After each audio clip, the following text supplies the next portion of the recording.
before. I think that next year is going to be a tremendous success. I feel that if the Democrats get in, we are literally going to end up in a recession/depression, the likes of which you've never seen. But the defund the police idea, I cannot for the life of me grasp how already mentioned it.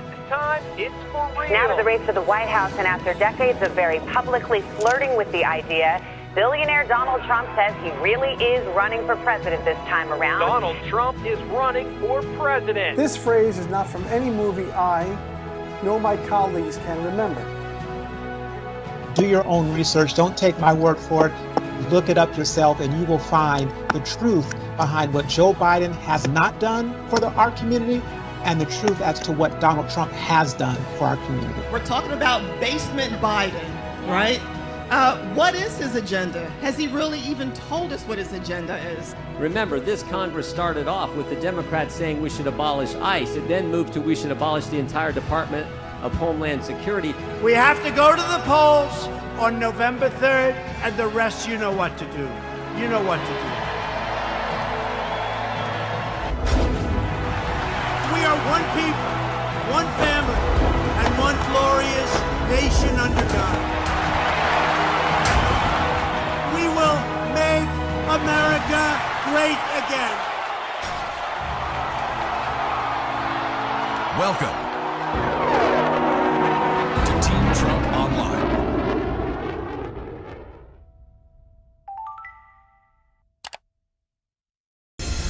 Wednesday just got better because the ladies are live, discussing the hottest topics of the week with you tonight.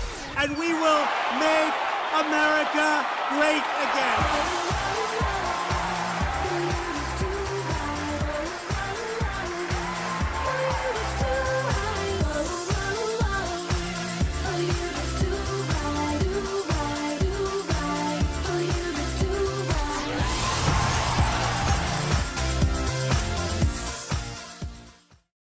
Good evening, everybody, and welcome to The Right View. I'm Lara Trump, Senior Advisor to President Trump's re-election campaign.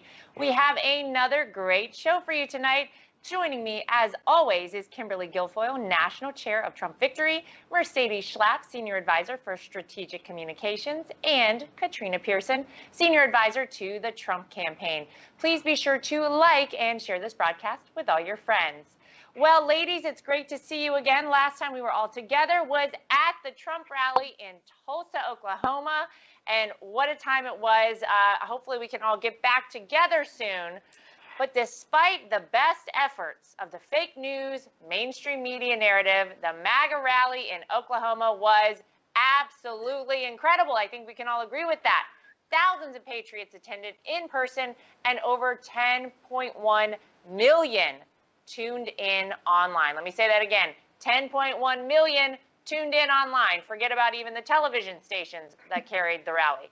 Let's take a look back at some of the best moments of the rally. Of course, one of the most unforgettable moments was President Trump when he talked about how the mainstream media and their ridiculous coverage of his West Point ramp walk down. I mean, I couldn't stop laughing at this. I mean, he really took us for like a 10-minute ride on the West Point train there. It was so funny to hear. Katrina, I want to play the clip, and I'm going to get your reaction. Watch this. So then my wife said, well, it wasn't only the ramp. Did you have water? I said, yeah. I was speaking for a long time. I didn't want to drink it, but I wanted to wet my lips a little bit. You know, you're working hard up there with the sun pouring down on you. I love this location. The sun's like this. This way they save on lighting, right? That's why they did it probably. So what happens is I said, what does it have to do with water? They said, you couldn't lift your hand up to your mouth with water. I said, I just saluted 600 times like this. And this was before I saluted. So what's the problem? She said, well, I know what you did. You had on a very good red tie. That's sort of expensive. It's silk because they look better. They have a better sheen to them. And I don't want to get water on the tie. and I don't want to drink much. So I lifted up the water. I see we have a little glass of water. Where the hell did this water come from? Right? Where did it come from? And I look down on my tie, because I've done it. I've taken water, and it spills down into your tie. It doesn't look good for a long time. And frankly, the tie is never the same. So I put it up to my lip, and then I say, because I don't want it to, just in case. And they gave me another disease. They gave me another disease.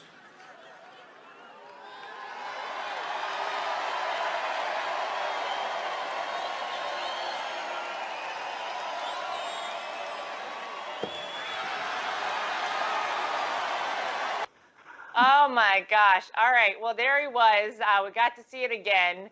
And he just threw the glass down and he showed the mainstream media he can drink out of a glass, that he can walk down a ramp. I mean, the irony here, Katrina, I think, is that the only person who's, I guess their health we should be questioning really is Joe Biden's. But what does it say about the mainstream media and their complete Trump derangement syndrome?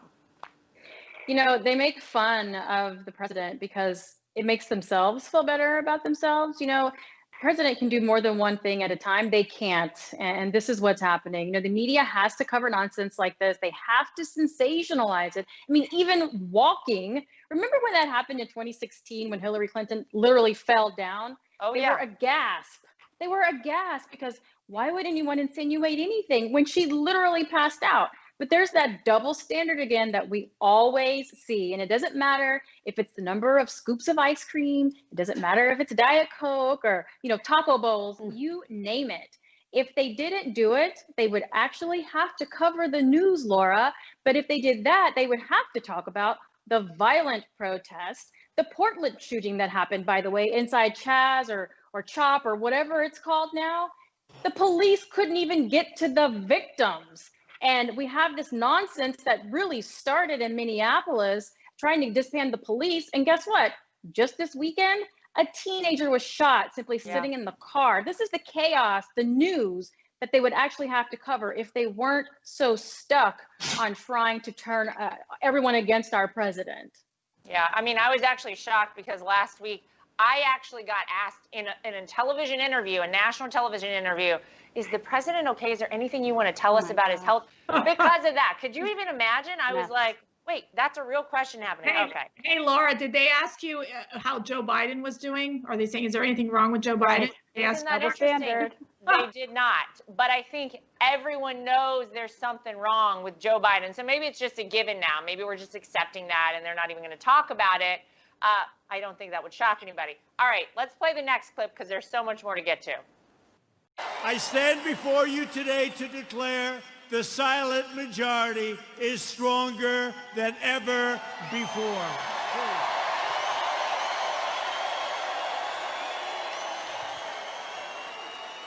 Five months from now, we're going to defeat sleepy Joe Biden. Boy, does he get a pass from these people, huh? We're going to stop the radical left. We're going to build a future of safety and opportunity for Americans of every race, color, religion, and creed. All right, Kimberly, how ready and prepared is President Trump to defeat Joe Biden and those radical Democrats come November 3rd? Well, let's be honest. President Trump is a winner. That's all he knows how to do his entire life is win. And we saw with the energy, the enthusiasm, it was electric in that arena. It was absolutely unbelievable. People were so over the top enthused because guess what? They want to get back to winning. They want to get the economy restarted. They want the jobs back. This is a president who created 7.3 million American jobs with his America First agenda.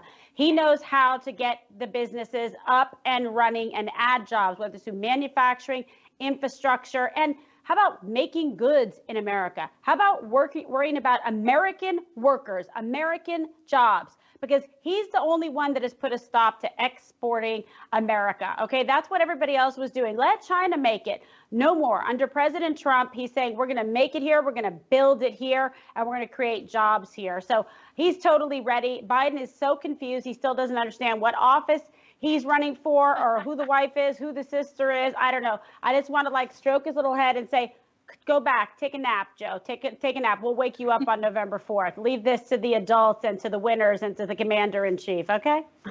Well, you know what else I loved too was I loved how President Trump talked about the fact that Joe Biden would be taking his marching orders from AOC and the rest of the socialist squad because nobody actually thinks that Joe Biden would be able to run this country. That's Watch right. the president talking about this.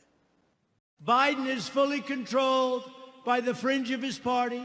He is their pawn. He doesn't even know where the hell he is, let's face it. He installed socialists, Alexandria Ocasio-Cortez, to be in charge of his environmental policy and his energy.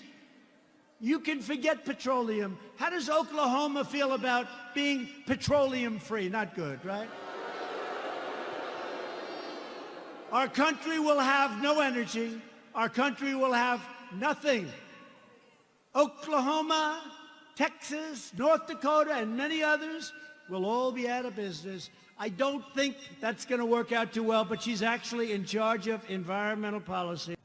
Mercedes, I want you to talk a little bit about this, about the fact that Joe Biden is truly being controlled by the radical left, and just how devastating would this Green New Deal be if implemented in the United States? Well, first of all, can you just imagine AOC becoming like our EPA administrator or Environmental Protection Agency administrator? That would be a real bad thing for America, because God only knows she would probably take away our cars.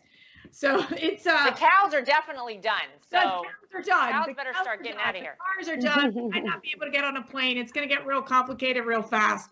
But you know, I've got to tell you, I think that we have to really understand the huge progress that the president has made to make America energy independent. Just think about that. Yeah. We are no longer dependent on the Middle East for our energy, and especially for our energy industry. We've been able to ensure that we've become one of the largest producers of natural gas. We are about creating energy jobs in America, which of course would benefit so many of our states across the country. So think about it. Not only are we energy dependent, but that also leads to a strong and prosperous economy for our workers. Contrast that with the Joe Biden, who's got AOC as his climate advisor. People, what a that's joke. Dangerous for America, because you're talking about the fact of starting to add additional regulations, and president had taken away these job-killing regulations, meaning creating additional burdens for our companies, which, as we know, would lead to job loss, to increases in cost of electricity, which we know greatly impacts minority communities, those of middle class and lower class communities, that low income communities that really would see these negative effects of having to pay more out of pocket for electricity. So it's a danger. It's an absolute danger to America's long prosperity and economic plans that we have for the future. You know, it feels to me like Joe Biden knew that to appease this radical base now of the Democrat Party, he had to keep leaning left and left and left. And after you start leaning left long enough, you end up just falling over. And that's what's happened. He's down. He's in the basement. He fell over. He has no control over anything. God forbid if he got control of this country, we know he wouldn't have control over anything. He would be a shell president, just a puppet for AOC, for the radical squad. If you think the kind of stuff that he's talking about now is extreme, wait till he got in there. He isn't even telling us the half of it. This is just the tip of the iceberg here. If Joe Biden and this radical socialist Democrat Party got control of our country, it's absolutely terrifying. Ladies, thank you so much. As always, we're going to take one quick break. Folks at home, please be sure to like and share this broadcast with your friends. Stay with us. We'll be right back with more of The Right View. Antifa is destroying our communities, rioting, looting. Yet Joe Biden kneels down and his staff sends money for bail.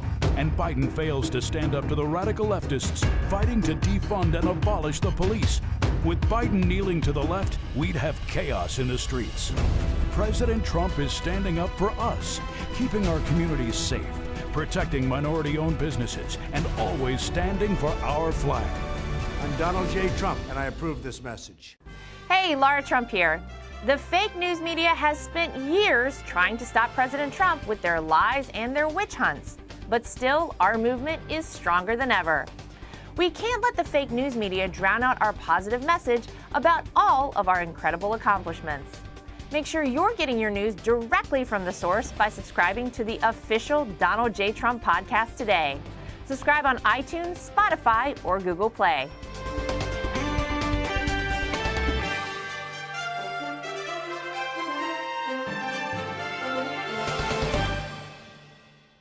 All right, welcome back to The Right View. And one thing Republicans and Democrats can agree on is their disgust for John Bolton. That's what I call bipartisanship, right? So, yeah, the disgruntled, fired ex-staffer is currently on a media tour undermining American national security for personal profit. This is an individual who couldn't even get confirmed in a Republican Senate because he was so disliked. This is an individual who was irrelevant and forgotten, but worked his way into President Trump's White House under false pretenses. Not only did he undermine the president's foreign policy while at the White House, he's now divulging secret conversations and classified material to the public. It is shameful. Now, Mercy, you work directly with John Bolton in the White House. Can you describe the type of person he is, and are you surprised by any of this? Actually, I'm very disappointed in John Bolton because he was one that I thought had great potential in helping to shape the foreign policy for the president. But what happened is that he quickly would get almost so frustrated and furious that he couldn't implement John Bolton's policies. And let me explain something. When you're in the White House, your job as an advisor is to provide counsel to the president. And it is up to the president of the United States to make the final decisions on these very critical foreign policy areas. And what we found is that while you have a Secretary Pompeo, for instance, or several other advisors who would come and make their case to the president, it was John Bolton would just he was like a little child, like having a tantrum when he didn't get his way.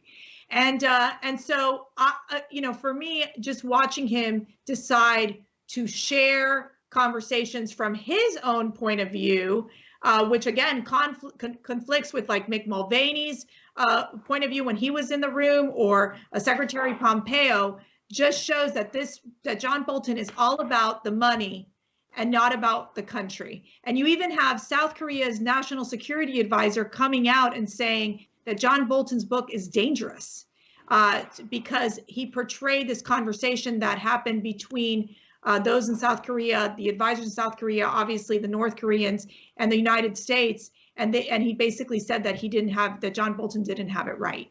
So this is harmful. It is a disgrace, and really, it's, for me personally, I just think that John Bolton, he's never going to get a job again. Not in Washington, not in Alaska. Right, exactly. Not in Russia. Okay. Yeah, no, exactly. Well, here's the problem. He went in there and he was like, oh, wait a second. Why doesn't my business card say President of the United States? He thought he was going to be a shot caller. He thought Kinko's messed up his order. But no, sorry. The people elected President Trump. He makes the calls. He makes the shots. You do what he says. Like, that's the problem right there. All right, Laura. So what does it say about John Bolton that he is willing literally to sell out his country just to get books and for personal profit? And what was your reaction to Bolton's interview on ABC this past Sunday? Well, I guess it's just anything to make a quick buck. And this is not the first time, nor will it be the last time, that we've seen people try to profit off this president. It's been happening since day one, since Donald Trump came down the golden escalator. Everybody's trying to jump on the bandwagon, get what they could, get their little bit, and then go out and sell a book.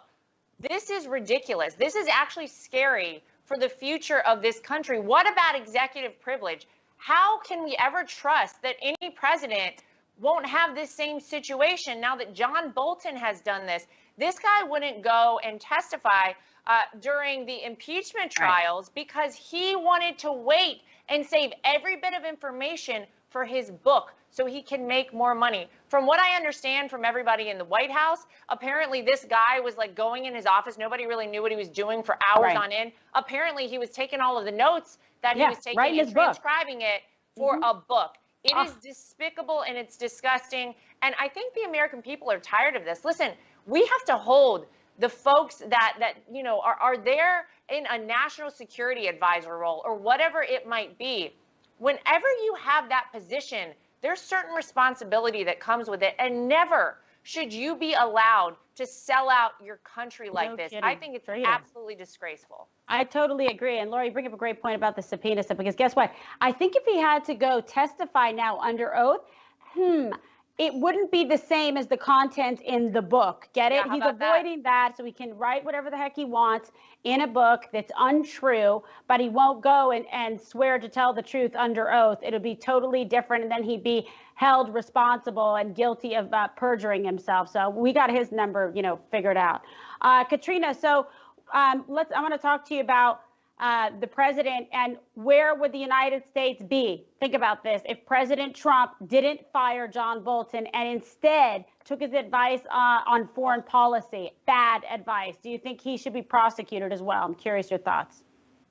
You know, first of all, I mean, this whole thing is gross. I mean, it's absolutely gross. And to Laura's point, you know, there should be actions taken against people who quote leak this type of information, particularly for personal gain. And let's not, you know, forget here, we are in an election year. This is also election interference. I mean, think about this. Why not wait and States be, Kimberly? Probably in several more wars that we don't need to be in. John Bolton is just pissed off because he didn't get his war with Iran that he's wanted his entire career. And thank God that President Trump puts our children who serve in the military over John Bolton's expectations and his warmongering. And you know what's really unfortunate about all of this is you have a president who truly cares about our country and the people in it, who gives people like John Bolton an opportunity of a lifetime, and they turn around and they use it against him as if somehow he was the bad guy, and they just mess it all up, and it's all for their own personal and political gain. I do think he should absolutely be prosecuted. They could find any way. These people need to be held accountable, particularly when it comes to matters of national security. You're absolutely right. And the president isn't afraid to have people disagree with him. He wants to hear all different opinions. What he has a problem with is that people that try to profit off of their position, especially as Laura, as you mentioned, someone in a position of trust and importance as it relates to national security. That is outrageous and it's unacceptable. And I can't wait for him to be prosecuted. All right, ladies, thank you, everybody. We're going to be right back after this short commercial break with more of your favorite, The Right View. As we have already seen, his America First agenda has lifted all Americans up and have empowered them with true economic emancipation that has once again made the American dream possible. That's why I want you to text EMPOWER to 88022 right now if you want to keep America great and deliver 4 more years for President Donald J. Trump.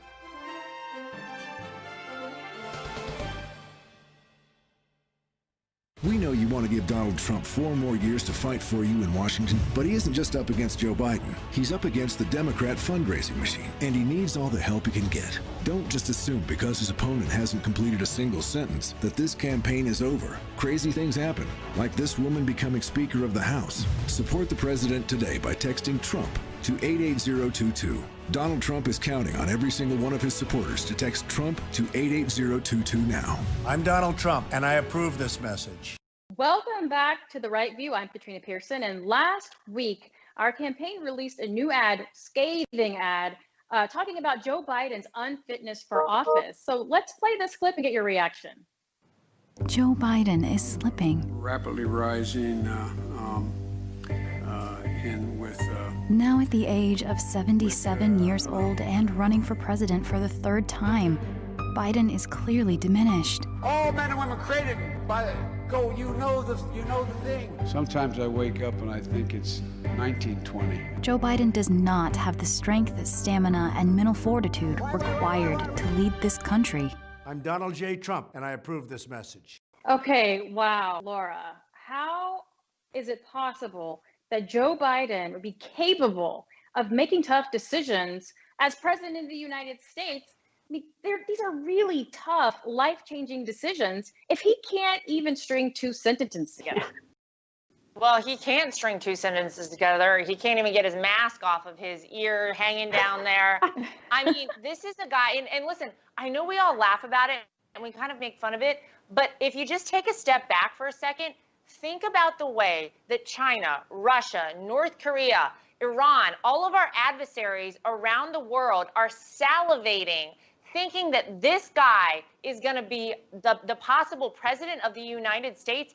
It is terrifying to think about. I mean, I don't even want to know what would happen to the United States of America in the first year, let alone if this guy could actually make it through a full term in office.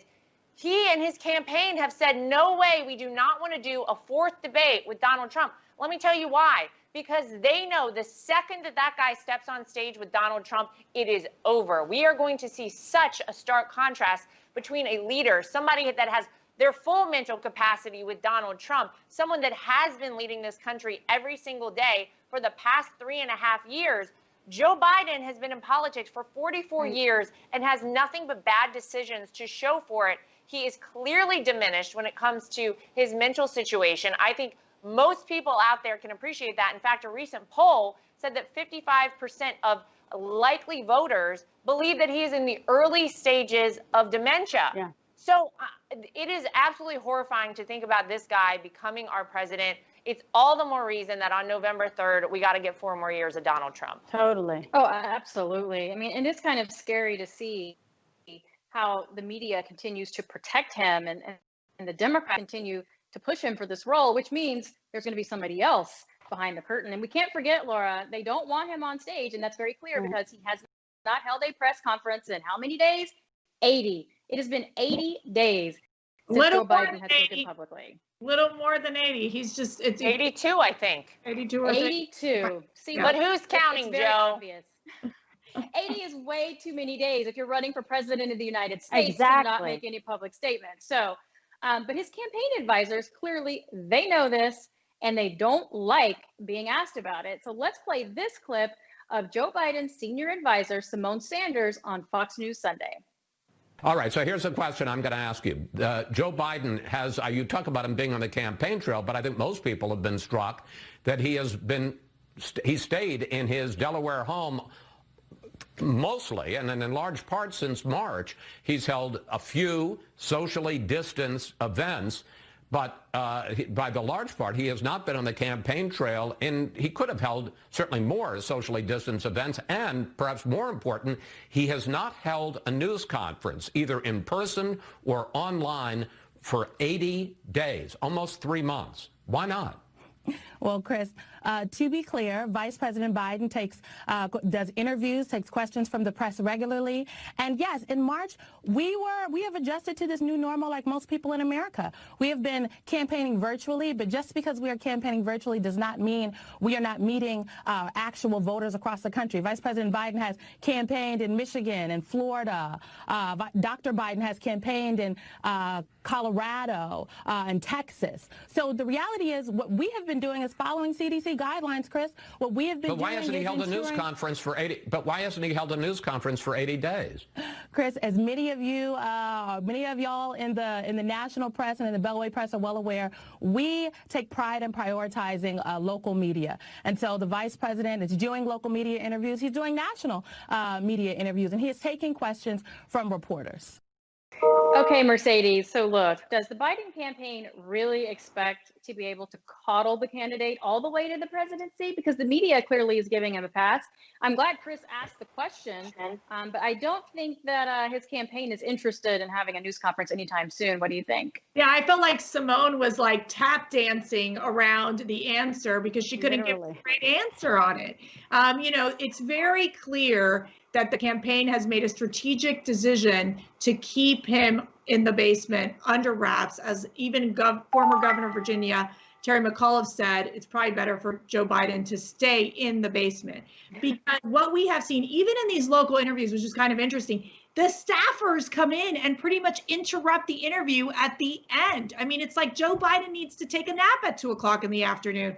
And one of my favorite tweets was Jason Miller put out recently. He said, well, you know, it's not about does Joe Biden have the ability to pick up the phone at 2 o'clock in the morning and answer the phone? It's about whether he has the ability to answer the phone at 2 o'clock in the afternoon.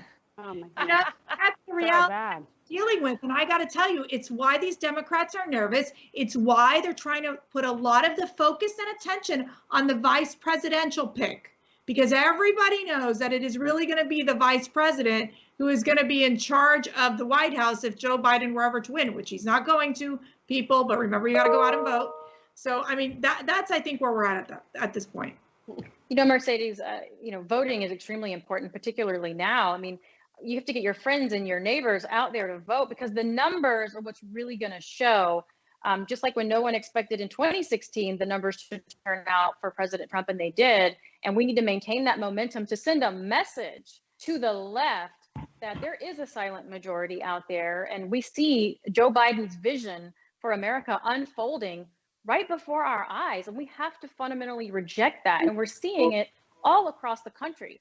The radical left protesters are trying to erase every aspect of American history, and just last week, violent mobs tore down statues of Thomas Jefferson, one of my personal favorites, George Washington, and Christopher Columbus, for crying out loud. And President Trump described the lunacy like this. The left-wing anarchists tore down a statue of Thomas Jefferson. Now we're getting into the real stuff. They decapitated a statue of Christopher Columbus, except in New York when the Italians surrounded it. They didn't have too much of a chance. Those Italians, I love the Italians. They heard they were going to rip down their beautiful Christopher Columbus, and all of a sudden they circled that thing. They didn't do too well in hurting Christopher, did they? Thank you to our Italian population. We're very proud of you, right? 2 days ago, leftist radicals in Portland, Oregon, ripped down a statue of George Washington and wrapped it in an American flag and set the American flag on fire. Democrat, all Democrat. Everything I tell you is Democrat. And you know, we ought to do something, Mr. Senators. We have two great senators. We ought to come up with legislation that if you burn the American flag, you go to jail for 1 year. 1 year. So, Kimberly, why is Joe Biden insistent on bowing to the radical left and refusing to denounce this anarchy? Well, I don't think Joe Biden actually knows what he's doing or saying. I think we've documented that pretty well. But, you know, he wakes up, he reads a teleprompter, and then takes a mid-morning nap, eats, you know, some snacks, and he takes a sip from his sippy cup. But sadly, like, you know, the rest of the country, the world is essentially on fire, and this guy has no clue what's going on. The Democrat Party also has no respect for the flag. He's completely been silent while all the unrest is going on. He's exhibited no leadership skills, no interest whatsoever in actually being part of a solution. And the Democrats, the radical left, and the liberals, the anarchists are all grouped together in one fan club against the country. Let's be honest. And instead of standing up for America, instead of standing up for innocent citizens across the country, or for business entrepreneurs trying to live their American dream, getting their business burned to the ground, they're all just falling to their knees. That's all they're doing. They are standing by and complicit while lives are destroyed. This is the whole thing that's been going on this whole time, whether it's Nancy Pelosi, who also bent her knee to AOC and the squad. Okay, so that's who's really going to be, you know, wagging the tail here of Joe Biden. Okay, that's what he's going to allow if he's allowed to become president, unless people wake up and say absolutely not. And Joe Biden has bent his knee to the demands of Antifa and the BLM activists, and we cannot allow this on our watch. These people are not leaders. Joe Biden is not a leader. He never has been. He never will be. All he is just a panderer in chief, desperate for votes for a party that's failed and out of ideas. Every word, every move is just a calculated political decision aimed at trying to get votes, to steal votes when they have no intention of doing anything to help the people. They've abandoned their convictions. They've abandoned this country, and all they care about is seizing power. It's a total power grab. That's all this is. And that's the difference between the Democrats and the difference between President Trump and the people that support him.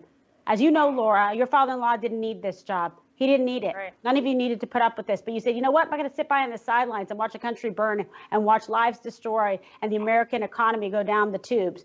We're standing up. So is the movement. We saw everybody there trying to bust through to get in for that rally to be able to support the president and all the people that tuned in to watch it. That is what's going on in this country. The silent majority is going to come out and vote on November 3rd. We need Trump, and God bless him.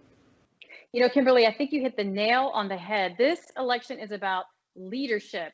We have leadership in President Trump, and then we have a bunch of followers who are just scrambling for power on the left. And, you know, I think most Americans will reject Joe Biden and let him have his snack, which is most likely corn pop. So with that, stay right there. We have one more break, and we'll be right back. Joe Biden is slipping. Rapidly rising Now at the age of 77 years old and running for president for the third time, Biden is clearly diminished. all men and women created by go. You know the thing. Sometimes I wake up and I think it's 1920. Joe Biden does not have the strength, stamina, and mental fortitude required to lead this country. I'm Donald J. Trump, and I approve this message. If you have a problem figuring out whether you're for me or Trump, and you ain't black. If you have a problem figuring out whether you're for me or Trump, and you ain't black, and you ain't black, and you ain't black.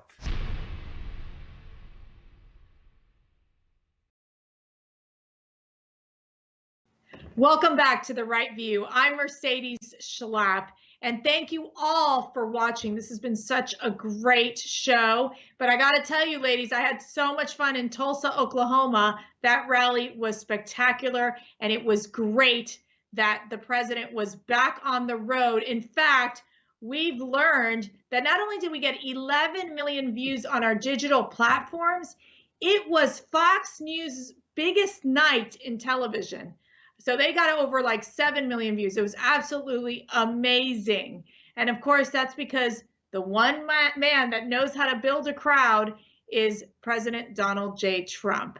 But before we go, I just want to say to all of you watching that we need you to get involved. We need you to be part of this movement. You don't just want to sit there and watch the shows. You want to be active. And the way to do this is to download our app, to make sure that you know which events are coming to your area, or you can text Trump at 88022.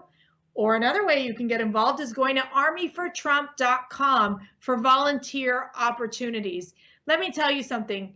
We want you to come help us save America and rebuild our economy. And the only way we're going to do that is if we re-elect President Donald J. Trump. With that, ladies, this is always my favorite part. Let's talk about your final thoughts. Lara, I'll start with you. Well, first, I just want to go back for a moment to this idea of getting rid of our history, of tearing down statues, of defacing monuments. You cannot erase the history of this country and think that you won't make the same mistakes again. This is not a perfect country. We don't have a perfect history, but we are getting closer to perfection every single day. We're working on it. It's a work in progress.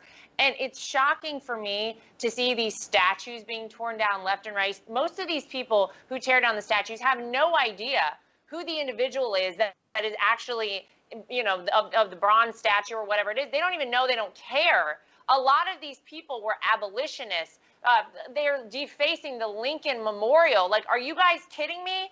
When you're standing out there and doing these sort of things, you don't realize that you can't erase the history of this country. It doesn't work. The history is there for a reason. So I'm just sort of disgusted by that. I want to say that it was obviously Father's Day on Sunday, so I want to wish all the dads out there a happy belated Father's Day. I hope you all had a great one. My husband Eric had a wonderful one, and he actually posted a really sweet photo for Father's Day. I don't know if you can see this. It's Joe Biden wishing everyone a happy Mother's Day. Aww. Isn't that sweet? Bless his heart. Joe? Bless his heart.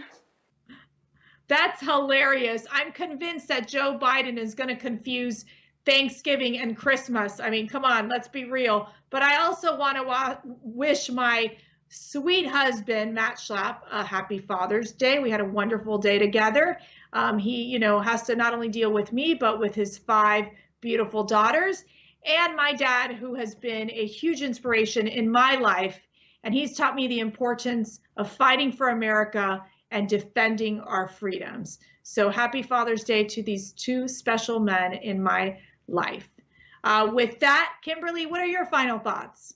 Yeah, well, I'll tell you, it was wonderful getting back on the campaign trail with all the ladies this past weekend, doing the Right View live for an audience there was fantastic. And as I said during my remarks, when I look out into those crowds, you know, it's hard not to see 4 more years of President Trump. I really was so optimistic. I felt the energy, the enthusiasm. But as we also saw from the event, there are people who will do anything they can to stop us. There's radicals and lowlifes, quite frankly, that want to stop people from exercising their vote, their freedom of expression, their First Amendment, and showing up actually peacefully to assemble to be able to listen to their president. But the power of this movement is bigger. It is stronger than anyone in the media can comprehend. They don't get it, but we do. We see it because we get out there. We're out there talking to the folks, okay? The forgotten men and women that Trump will never forget, that he brought into the tent to be participatory in American democracy and actually exercise our vote and take this whole movement across the country. But I think what some people miss is how much love, how much patriotism, how much optimism there is at these events. They are powerful and they are positive, and that is my favorite part. And that's what inspires me to do more and get involved and just like spread the message. You know, we got to be fearless. And, you know, that rally was at the end of a long week, a trip for me where I was pretty tired, but I tell you, I got fired up just being able to be there and with all of you ladies and see all the people and really appreciate just the power and the significance of what is happening right now in American political history. And it is energizing. I encourage everyone who has not attended a rally, take the opportunity to join us here when they come again. And I promise it's unlike anything that you have ever attended. These ladies can attest to it as well, and you will not regret it. Let me tell you something. And I was working hard, like raising money all last week. People are enthusiastic and they want to donate. They want to give their hard-earned American dollars to President Trump to make sure that he gets 4 more years. Yes, Kimberly, you're absolutely right. There's such huge enthusiasm for this president. And let me tell you something, that silent majority will come out and vote on November 3rd. So Katrina, let me turn to you. What are your final thoughts? Okay, guys, so we're talking about the rally that was in Tulsa, which was phenomenal. And we actually took this show on tour. And it was so much fun being with you ladies and having the guests come in and out with the crowd behind us. And it was just so energetic. And I missed all of the energy that we didn't get to experience since February at the rallies. And what was so special for me at this particular rally is that we had the Black Voices for Trump advisory board come in. The crowd was so diverse, and you could just see there were so many other supporters coming out for President Trump. And I believe it's because people are saying, no more, you can't bully me, you can't define me by my skin color. And even when I was leaving Tulsa at the airport, I had, you know, Black people with dreads coming up to me in their Trump t-shirts saying, oh, let's fist bump. And it was just so amazing to see that you had, you know, Black Trump supporters actually flying into Tulsa just to be a part of this rally, to show their support for President Trump and wanting to fight and reelect him. And it was just so amazing and so energetic. And final last thing, it was Father's Day. And if you voted on my Insta story about which identical twin was my father, if you guessed the one who is on the left, you were correct. Oh, So that was my thanks guess. again, everyone. That was my guess, Katrina. I win. Look What at do this. I get? Laura Trump So always you winning. guessed right. So you guessed my dad. It was a great, great Father's Day little post. And it's always very cute when you have identical twins growing up because your uncle tries to trick you. So I always remind them of that. That's great, Katrina. Well, happy Father's Day to your dad. I just want to say to all you watching, thank you for being part of the Right View family. We really enjoy being together, talking about the issues that matter, and most importantly, talking about how Joe Biden is unfit to be president. He should just stay in the basement, take his naps, I mean, he can't ever compete with the numbers that we have, the support that we have, but we've got an important job to do come November 3rd. So remember to get involved. With that, thank you all for joining. Thanks for watching. God bless you. God bless America. And God bless President Donald J. Trump.